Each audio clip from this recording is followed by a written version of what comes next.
જરા વિચારો, કેવું સારું થાય જો આપણી પાસે એવું કોઈ સાધન હોય જે આપણને ક્લાસના દરેક વિદ્યાર્થીની અલગ અલગ જરૂરિયાતો સમજવામાં મદદ કરે. આજે આપણે એવા જ એક ખાસ ટૂલ પ્રોજેક્ટ ઇન્ક્લુઝન વિશે વાત કરવાના છીએ, જે બસ આ જ કામ માટે બન્યું છે. આ વાત કેટલી સાચી છે નહીં? આ ક્વોટ છે ને એ પ્રોજેક્ટ ઇન્ક્લુઝનનો આખો સાર કહી દે છે. વાત ખાલી ભણાવવાની નથી, પણ દરેક બાળકને એવું ફીલ કરાવવાની છે કે હા, તું અમારા માટે ખાસ છે, તું સક્ષમ છે. એક શિક્ષક તરીકે આપણે સૌ આ વાત જાણીએ છીએ કે ક્લાસમાં કોઈ બે સ્ટુડન્ટ્સ એક સરખા નથી હોતા. આપણો ક્લાસરૂમ તો જાણે અલગ અલગ શીખવાની રીતોનો એક ગુલદસ્તો છે. અને સાચું કહું તો એ બધા સુધી પહોંચવું એ રોજનો એક મોટો પડકાર હોય છે. અને બસ આ જ જગ્યાએ પ્રોજેક્ટ ઇન્ક્લુઝન આપણી મદદે આવે છે. એને એક સાથીદાર સમજો જે આ પડકારભર્યા મિશનમાં આપણને જરૂરી ગાઈડન્સ અને ટૂલ્સ આપીને સાથ આપવા માટે જ બન્યું છે. તો સવાલ એ છે કે આ પ્રોજેક્ટ ઇન્ક્લુઝન છે શું? આ શ્રી અરબિંદો સોસાયટીની એક પહેલ છે. આ સંસ્થા એજ્યુકેશનમાં નવા પ્રયોગો કરવા માટે જાણીતી છે. એમનો મુખ્ય હેતુ એ જ છે કે શિક્ષકોના હાથમાં એવા ટૂલ્સ આવે જેનાથી તેઓ ક્લાસરૂમની વિવિધતાને સારી રીતે સંભાળી શકે. આને છે ને આપણી પર્સનલ ટૂલકિટ સમજી લો. સૌથી પહેલાં તો આપણે આપણી સગવડ મુજબ કોર્સ પૂરા કરી શકીએ છીએ, એટલે ટાઈમનું કોઈ ટેન્શન નહીં. પછી આપણે સ્ટુડન્ટ્સનું સ્ક્રીનિંગ કરી શકીએ છીએ, બેઝિક અને એડવાન્સ બંને, જેથી આપણને ખબર પડે કે કોને ક્યાં મદદની જરૂર છે, અને એના આધારે પર્સનલાઇઝ પ્લાન્સ પણ મળે છે. અને સૌથી જરૂરી, આપણે સ્ટુડન્ટ્સની પ્રોગ્રેસ પર પણ નજર રાખી શકીએ છીએ. ચાલો તો હવે વાત કરીએ કે શરૂઆત કેવી રીતે કરવી. સૌથી પહેલાં તો જરૂરી સાધનો અને નોલેજથી સજ્જ થવું પડશે. શરૂઆત કરવી એકદમ સિમ્પલ છે.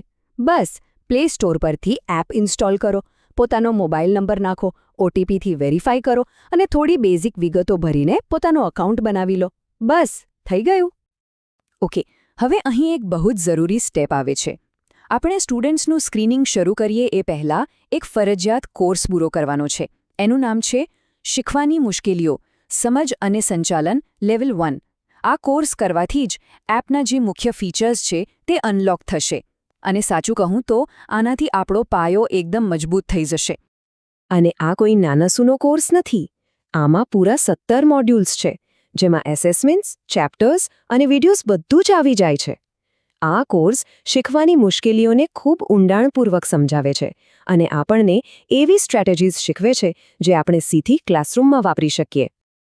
અને હા, કોર્સ પૂરો કર્યા પછી આપણી મહેનતને એક ઓળખ પણ મળશે. જો ફાઇનલ એસેસમેન્ટમાં 60થી 75% વચ્ચે સ્કોર આવે તો પૂર્ણતાનું પ્રમાણપત્ર મળે છે, અને જો સ્કોર 75%થી ઉપર જાય તો શ્રેષ્ઠતાનું પ્રમાણપત્ર મળે છે. આ આપણી સ્કિલ્સનો એક સરસ પુરાવો બની રહેશે. ચાલો, તો હવે આપણી પાસે નોલેજ આવી ગયું છે.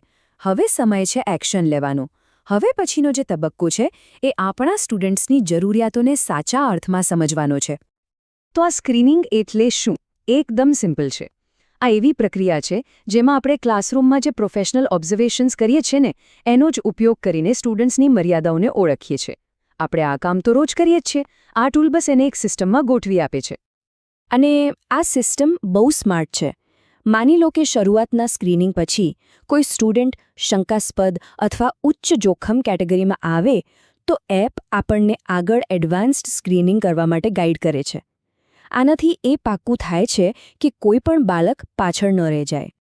અને આ એડવાન્સ્ડ સ્ક્રીનિંગ કોઈ એક જ બાબત પર ફોકસ નથી કરતું. એ 5 અલગ અલગ ક્ષેત્રોને તપાસે છે: શૈક્ષણિક, વર્તણૂકલક્ષી, જ્ઞાનાત્મક, સામાજિક અને સંચાર, અને મનોવૈજ્ઞાનિક સુખાકારી.